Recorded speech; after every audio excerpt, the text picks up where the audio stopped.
अस्सलामु अलैकुम वरहमतुल्लाहि वबरकातुहू अऊज़ु बिल्लाहि मिनश शैतानिर रजीम बिस्मिल्लाहिर रहमानिर रहीम।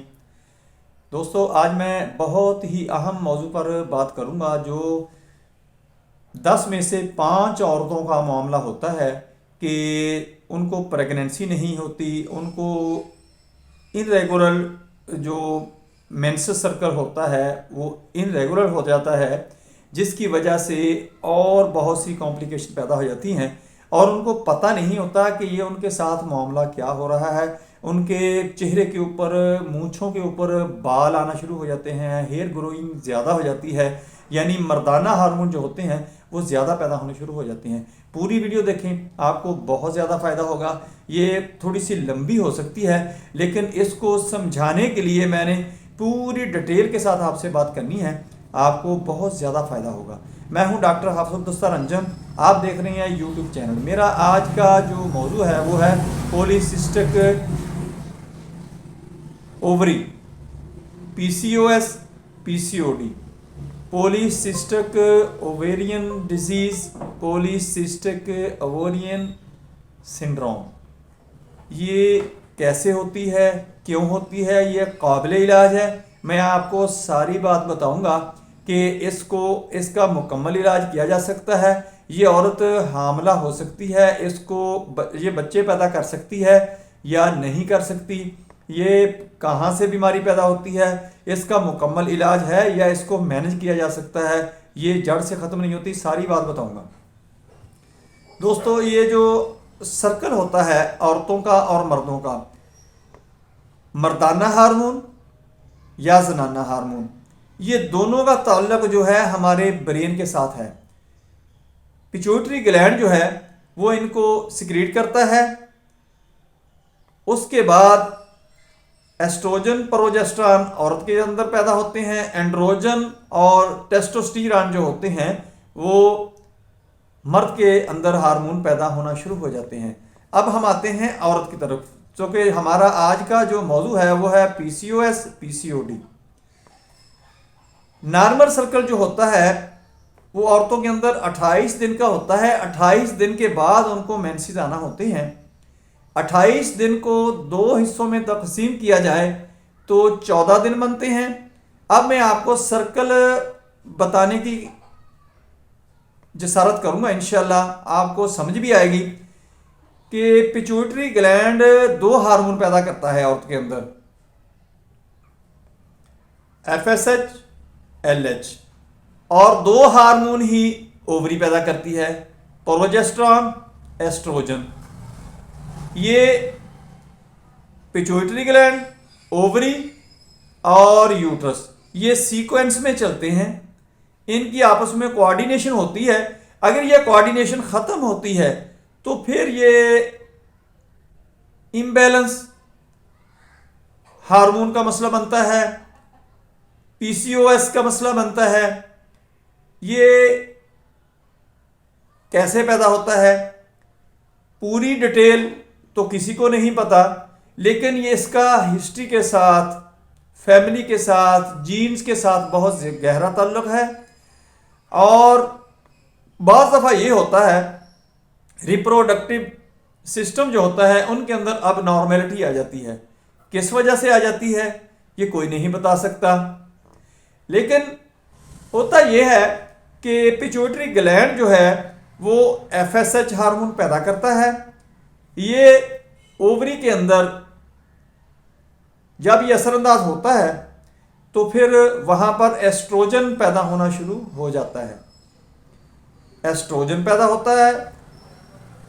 पहले 14 दिन जो होते हैं एफएसएच का लेवल जो होता है वो बढ़ता रहता है। जब ये लेवल बढ़ता है तो इसके साथ एस्ट्रोजन हार्मोन जो ओवरी के अंदर पैदा होना होता है उसका भी लेवल बढ़ना शुरू हो जाता है। इसके साथ उससे ये होता है कि थिकनिंग और उसके अंदर यूट्रस के अंदर चिकनाहट पैदा हो जाती है। जब 14 दिन होते हैं तो 14 दिन के करीब जो एलएच हार्मोन है ये पैदा होना शुरू हो जाता है। जब ये बढ़ता है तो जो अंडा तैयार हो जाता है उसको जे बाहर फेंक देता है, यानी ओवरी से बाहर आ जाता है। वहां से ये सफर करता हुआ यूट्रस के अंदर जाता है। अगर उस दौरान ये ओवम और सीमन सिपर्म आपस में मिल जाएं तो कंसीव हो जाता है, यानी प्रेगनेंसी हो जाती है। अगर ना रिलेशन पैदा हो तो ये जाया होकर मेंसेस की शक्ल इख्तियार कर लेता है, मेंसेस आ जाते हैं। अगर प्रेगनेंसी हो जाती है तो एस्ट्रोजन जो हार्मोन था इसके साथ ही प्रोजेस्टेरॉन हार्मोन जो है 14 दिन के बाद वो भी पैदा होना शुरू हो जाता है। जब प्रेगनेंसी हो जाती है तो ये उसकी रिपेयरिंग के लिए, उसकी बढ़ोतरी के लिए, उसकी हिफाजत के लिए काम करता है एम्ब्रियो के। अगर मेंसेस सर्कल आता है तो उसको बहाल करके ये उसको ड्रेन कर देता है, बाहर निकाल देता है। ये नॉर्मल सर्कल मैंने आपको बताया।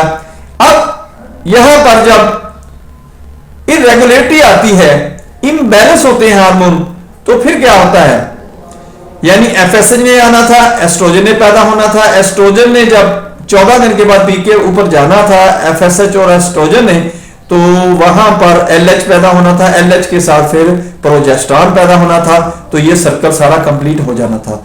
अब क्या मसला है कि ये इम्बैलेंस हार्मोनिक जो प्रॉब्लम पैदा हो गई है, पीसीओएस इसको कहते हैं, पीसीओडी इसी को कहते हैं।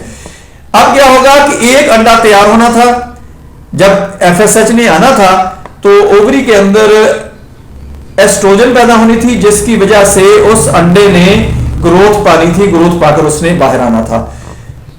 अब जब पीसीओएस पीसीओडी का मरीज है उसके अंदर एक अंडा नहीं, 5, 4, 8, 9 अंडे जो है वो भैया तो वक्त ग्रोथ करना शुरू कर देते हैं और इस काबिल नहीं होते कि उनमें से एक अंडा इतने काबिल हो जाए कि वो वहां से ट्रेवल कर सके, सारा सर्कल जो है वो कंप्लीट कर सके, मुकम्मल कर सके। वो वहां पर ही फूलना शुरू हो जाते हैं।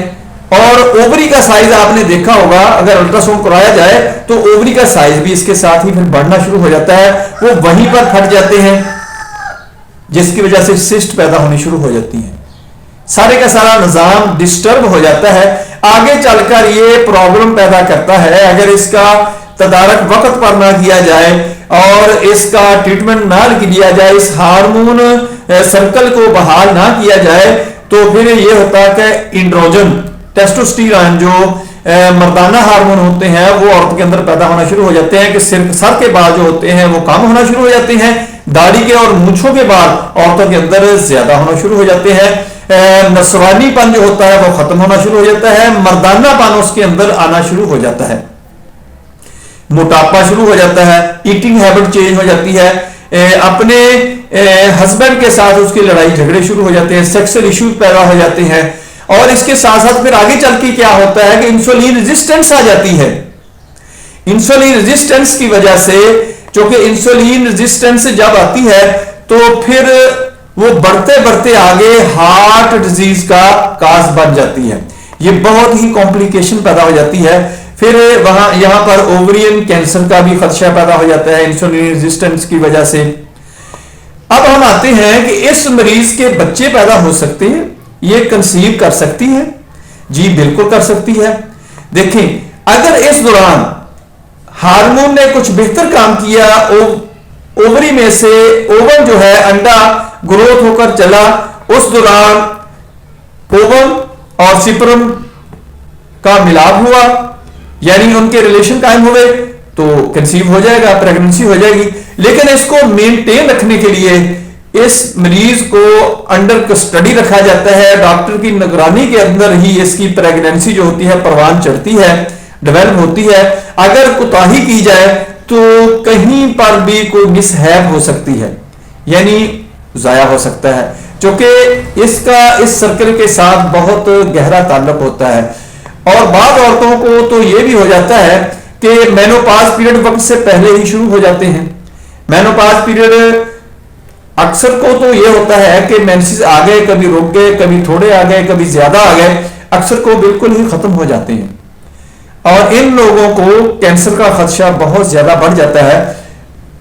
बैरूनी तौर पर इन मरीजाओं को हार्मोन दिए जाते हैं, यानी एंड्रोजन को कम करने के लिए दी जाती है मेडिसिन, एस्ट्रोजन प्रोजेस्टेरॉन को बढ़ाने के लिए दी जाती है कि कैंसर का खदशा जो है वो टल जाए। मेंसेस को रेगुलर करने की कोशिश की जाती है, ये इसकी कॉम्प्लिकेशन होती है। अब हम आते हैं कि अगर इस मरीज का हम ट्रीटमेंट करते हैं तो वो कंसीव कर सकता है। जी बिल्कुल। एक तो इस मरीज को डिप्रेशन से दूर रहना चाहिए, क्योंकि पिट्यूटरी ग्लैंड जो है वो सेहतमंद काम करेगा तो एफएसएच पैदा करेगा, एफएसएच पैदा करेगा तो एस्ट्रोजन पैदा होगा, एस्ट्रोजन पैदा होगा तो इसके साथ फिर एलएच और प्रोजेस्टेरॉन पैदा होगा, ये सर्कल बाहर हो जाएगा। अगर ये नहीं होगा तो चूंकि एंड्रोजन जो होता है उसका भी ब्रेन के साथ ही तल्लक है, पिट्यूटरी ग्लैंड के साथ ही तल्लक है। वो जब एलएच ज्यादा मिकदार में पैदा होगा या इम्बैलेंस होगा तो फिर मर्दाना हार्मोन पैदा होने शुरू हो जाएंगे, मर्दाना हार्मोन इस औरत के अंदर ज्यादा हो जाएंगे। इस मरीज के टेस्ट करवाने के लिए ये हमें थोड़े से तवज्जो करनी पड़ती है कि इसका अल्ट्रासाउंड कराया जाता है, इसको फिजिकली चेक किया जाता है, इसकी हिस्ट्री चेक की जाती है, यानी जीन से इसको क्या मिला है, पीछे इसकी हिस्ट्री क्या है, इसके पेरेंट्स की हिस्ट्री ली जाती है और इसके साथ साथ इसका हार्मोनल टेस्ट जो है वो करवाया जाता है, ब्लड टेस्ट करवाए जाते हैं। इन सारे टेस्टों को देखकर इस चीज़ का तज्जिया किया जाता है, इस रिजल्ट पर पहुंचा जाता है कि इस मरीज को किस ट्रैक पर आप ट्रीटमेंट करते हुए ले जा सकते हैं कि ये कंसीव कर सके। एंड्रोजन, टेस्टोस्टेरोन, इनको बैलेंस रखने के लिए बैरूनी तौर पर मेडिसिन दी जाती है। अगर ये मरीज को कंसीव करवाना है, प्रेग्नेंट करवाना है तो मुख्तलिफ तरीकों से इनकी ट्रीटमेंट की जाती है। जो डॉक्टर के साथ, गायनाकोलॉजिस्ट के साथ आपकी कंसल्टेंसी बहुत ज़रूरी है, या आपके करीब कोई एक्सपर्ट किस्म का डॉक्टर हो जो इस साइकिल को, इस सारे सिस्टम को समझता हो। क्योंकि हार्मोनिक ट्रीटमेंट जो है, ये मेरी बात याद रखें, बहुत ही सेंसिटिव है, इसको बहुत ही डीपली देखकर एक सर्कल को लेकर चलना पड़ता है। उस रूट मैप के ऊपर चलते हुए मरीज को आगे ले जाकर यहां तक डेवलप किया जाता है कि वो कंसीव कर ले, प्रेग्नेंट हो जाए। फिर प्रेगनेंसी के बाद ये होता है कि इसको डेवलप किया जाता है, पूरी लुक आफ्टर की जाती है, इसकी डाइट का ख्याल रखा जाता है, इसकी मेडिकेशन की जाती है, जिससे इसका जो हमल होता है, प्रेगनेंसी होती है, वो कंप्लीट होती है। ये बिल्कुल मेरी बात याद रखें कि ये मरीज परेशान ना हो कि ये बच्चा पैदा नहीं कर सकते, बच्चा पैदा कर सकते हैं, लेकिन कॉम्प्लिकेशन होती है। डॉक्टर के साथ और काबिल डॉक्टर के साथ आपका अटैच रहना बहुत ज़रूरी है, जो इस सिस्टम को समझता है।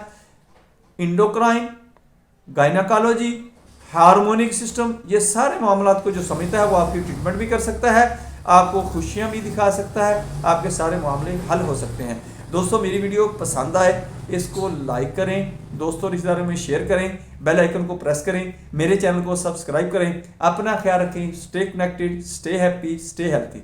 अल्लाह हाफिज़। अस्सलामु अलैकुम व रहमतुल्लाहि व बरकातुहू।